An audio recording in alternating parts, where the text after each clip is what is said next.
Le lendemain matin, Élodie se leva tôt, un sentiment de détermination l'envahissant. La nuit avait été longue, peuplée de rêves troublants où la silhouette dans le grenier et la mystérieuse clé se mêlaient. Il était évident qu'elle n'allait pas trouver la paix tant qu'elle n'aurait pas résolu ce mystère. Elle retourna dans le grenier. Le vieux miroir était toujours là, sa surface lisse et réfléchissante. Cette fois, elle ne s'arrêta pas à l'image qu'il avait montrée la veille, mais chercha plutôt autour d'elle. Chaque objet, chaque recoin du grenier semblait contenir un secret. Le mystère de la clé était devenu un défi qu'elle ne pouvait ignorer.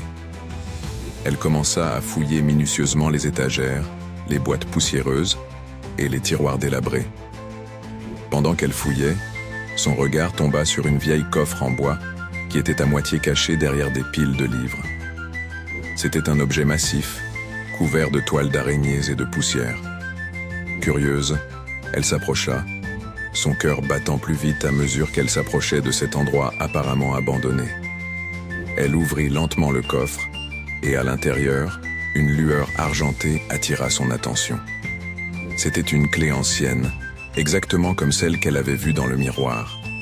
Élodie la prit délicatement dans ses mains. La clé était faite de métal noirci, ornée de motifs complexes qui semblaient avoir été gravés à la main.